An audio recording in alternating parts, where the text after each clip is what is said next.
concurseira, olá concurseiro, seja muito bem-vindo ao canal Concurseiros de Plantão.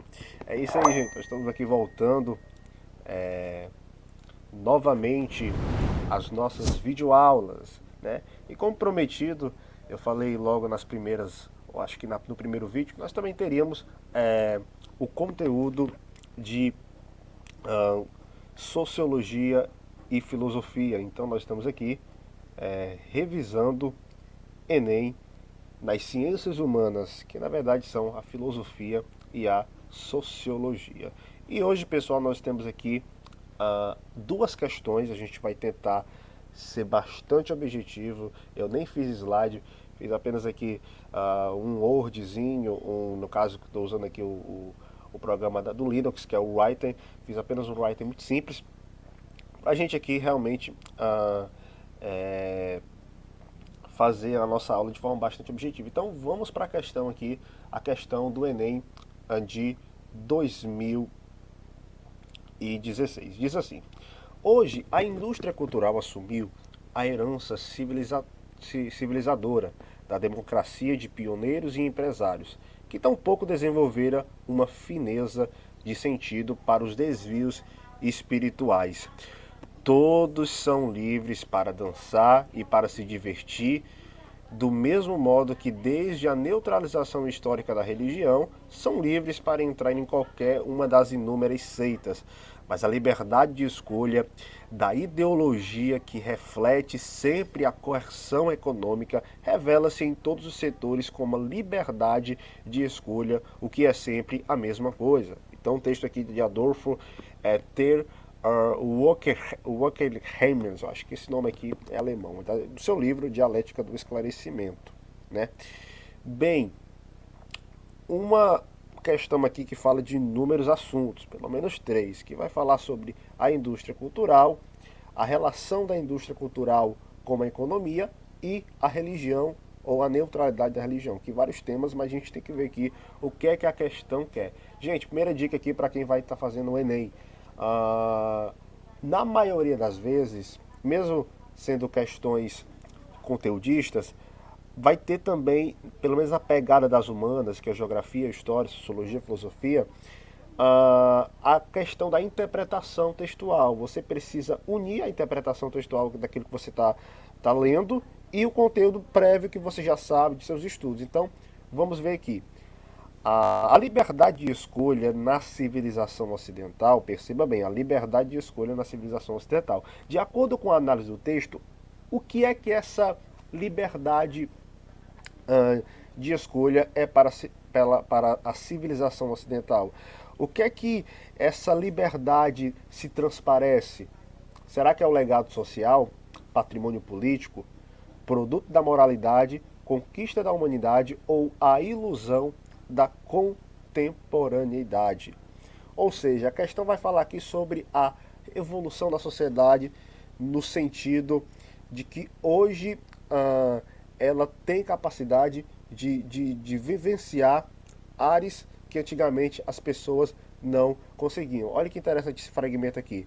Mas a liberdade de escolha da ideologia, que reflete sempre na coerção econômica, revela-se em todos os setores como liberdade de escolher, o que é sempre a mesma coisa. Ou seja,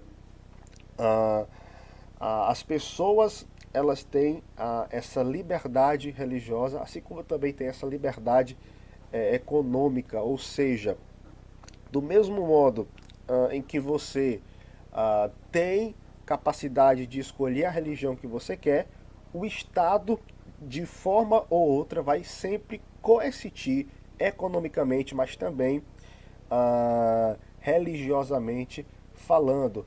Ou seja, é uma liberdade em parte, mas uma liberdade que é fruto da evolução, ao mesmo tempo que ela tem esses tipos de coerção. O que seria coerção aqui, professor?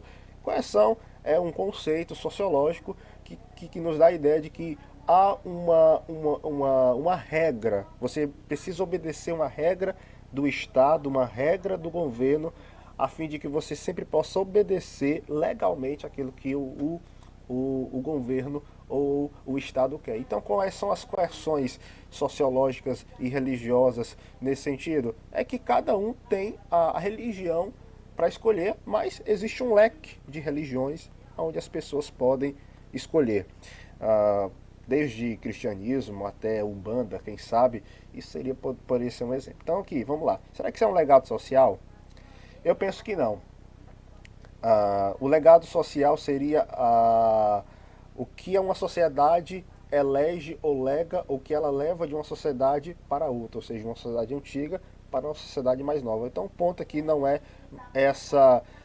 esse legado, né? Mais uma imposição, mais uma coerção. Patrimônio político não tem muito a ver com isso. Produto da moralidade pode até ser, mas aqui o texto vai tratar sobre mais do que moralidade.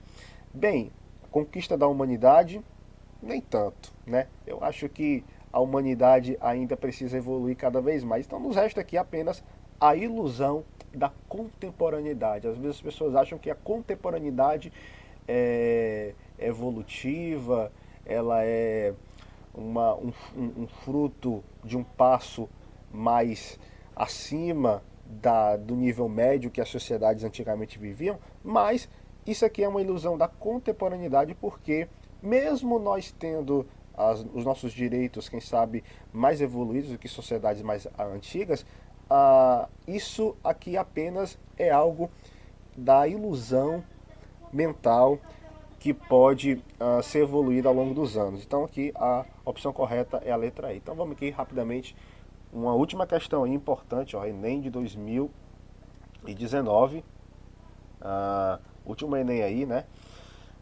do ano passado. Então vamos aqui, uma questão bem interessante sobre filosofia, né? Isso aqui foi a questão correta, é a ilusão da contemporaneidade, letra E, que foi uma questão aqui de sociologia. Agora a gente vai aqui para uma questão de filosofia. Em sentido geral e fundamental, direito é a técnica da coexistência humana, isto é, a técnica voltada a tornar possível a coexistência dos homens. Como técnica, o direito se concretiza em um conjunto de regras, que neste caso são leis ou normas. E tais regras têm por objetivo o comportamento intersubjetivo, isto é, comportamento recíproco dos homens entre si. A questão aqui, pessoal, é falar sobre o direito, né? Então você pergunta, é sério que existe questões sobre direito? Sim, mas um direito mais amplo que qualquer aluno consegue responder sem nenhum problema. Então você não pode se assustar ao ver uma questão dessa. Ou seja, o direito, qual é o ponto da questão? O ponto da questão é falar sobre o direito, e através aqui ao longo da questão a gente vai entender o que se trata essa questão, o que é que ela quer. O sentido geral e fundamental do direito, conforme foi destacado, refere-se a quê? Ou seja, qual é o objetivo do autor, qual é o objetivo da questão ao tratar sobre o direito, ao tratar sobre qual o objetivo e qual o fundamento e qual é a essência principal do direito.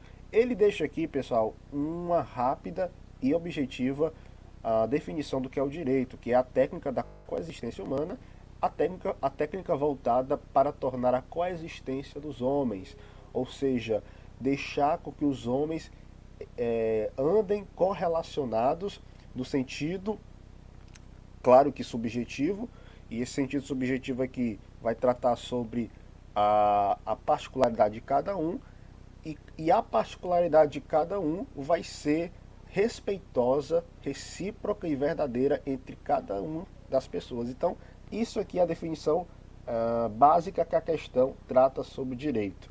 E no sentido geral do direito, isso se refere ao quê?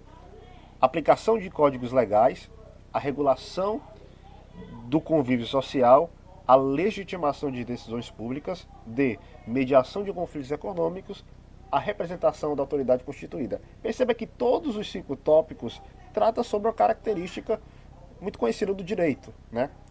Mas a gente vai aqui tirar três, que é a letra C, D e E. Legitimação de decisões políticas não é o que o sentido fundamental da questão quer, que é o que nós queremos destacar aqui. Mediação de conflitos econômicos, em nenhum momento a questão falou sobre economia, sobre dinheiro, sobre monetarização. E a representação da autoridade constituída não vai falar aqui sobre um chefe de Estado propriamente dito. Então, nos resta apenas a B e a A. A A está errada, pessoal, porque a aplicação de códigos legais, nesse sentido aqui, ele não está sendo o foco principal, porque o foco principal é justamente a B, direito para a regulação do convívio social. O direito para que as pessoas vivam bem, vivam de forma respeitosa e vivam de forma adequada, como o próprio texto fala, o comportamento intersubjetivo, isto é, um comportamento recíproco. E se é recíproco, a questão, a resposta e o ponto é o convívio social